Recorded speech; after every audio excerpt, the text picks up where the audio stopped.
Segunda Reis 25. E sucedeu que no nono ano do reinado de Zedequias, no mês 10º, ao 10 do mês, Nabucodonosor, rei da Babilônia, veio contra Jerusalém, ele e todo o seu exército, e se acamparam contra ela, e levantaram contra ela tranqueiras em redor. E a cidade foi sitiada até ao 10º ano do rei Zedequias, aos 9 dias do 4º mês, quando a cidade se via apertada da fome, nem havia pão para o povo na terra.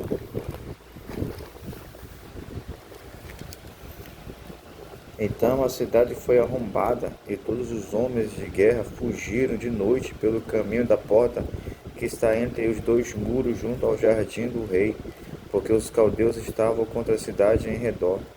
E o rei se foi pelo caminho da campina. Porém o exército dos caldeus perseguiu o rei e o alcançou nas campinas de Jericó, e todo o seu exército se dispersou. E tomaram o rei e o fizeram subir ao rei de Babilônia a Ribla, e procederam contra ele. E os filhos de Zedequias degolaram diante dos seus olhos, e vazaram os olhos de Zedequias, e o ataram com 2 cadeias de bronze e o levaram a Babilônia. No 5º mês, no 7º dia do mês, este era o ano 19º de Nabucodonosor, rei de Babilônia, veio Nebuzaradã, capitão da guarda, servo do rei de Babilônia, a Jerusalém, e queimou a casa do Senhor e a casa do rei, como também todas as casas de Jerusalém, todas as casas dos grandes igualmente queimou, e todo o exército dos caldeus que estava com o capitão da guarda derribou os muros em redor de Jerusalém. E o mais do povo que deixaram ficar na cidade, e os rebeldes que se renderam ao rei da Babilônia, e o mais da multidão, Nebuzaradã, capitão da guarda, levou presos. Porém, dos mais pobres da terra deixou o capitão da guarda ficar alguns para vinheiros e para lavradores. Quebraram mais os caldeus as colunas de bronze que estavam na casa do Senhor, como também as bases e o mar de cobre que estavam na casa do Senhor, e levaram o seu bronze para a Babilônia. Também tomaram as caldeiras e as pás e os apagadores e os perfumadores e todos os utensílios de cobre com que se ministrava.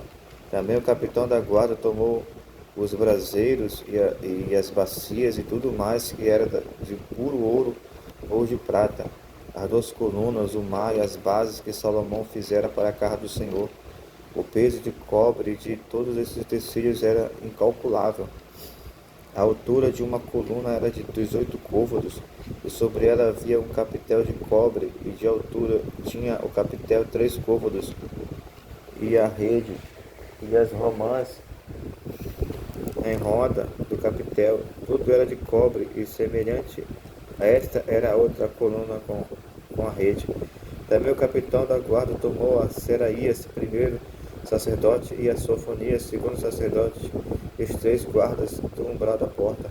E da cidade tomou um eunuco que tinha cargo de gente de guerra, e as 5 homens dos que viam a face do rei, que se acharam na cidade, como também o escrivão-mor do exército, que registrava o povo da terra para a guerra, e as 60 homens do povo da terra que se acharam na cidade.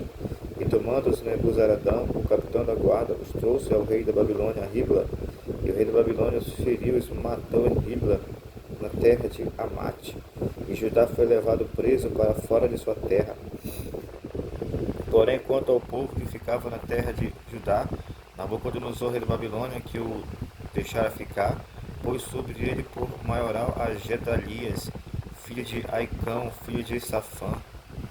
Ouvindo, pois, os capitães dos exércitos, eles e os seus homens, que o rei de Babilônia pusera a Gedalias por maioral, vieram a Gedalias a Mispa, a saber, Ismael, filho de Netanias, e Joanã, filho de Careá, e Seraías, filho de Tanumete, o Netofatias, e Jazanias, filho de Maacatita, eles e os seus homens.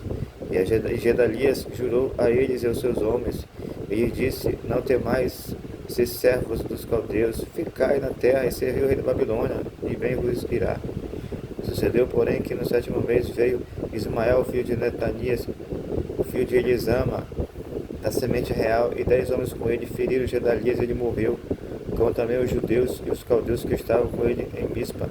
Então todo o povo se levantou, desde o menor até o maior, como também os capitães dos exércitos vieram ao Egito, porque temiam os caldeus. Depois disso, sucedeu que no ano 37 do cativeiro de Joaquim, rei de Judá, no mês do 10º, aos 27 do mês, Evil Merodach, rei de Babilônia, libertou, no ano em que reinou, a Joaquim, rei de Judá, da casa da prisão. E lhe falou benignamente, e pôs o seu trono acima do trono dos reis que estavam com ele em Babilônia. E lhe mudou as vestes da prisão, e de contínuo Joaquim comia pão na presença de todos os dias da sua vida. E quanto à sua subsistência pelo rei, lhe foi dada a subsistência contínua, a porção de cada dia no seu dia, todos os dias da sua vida.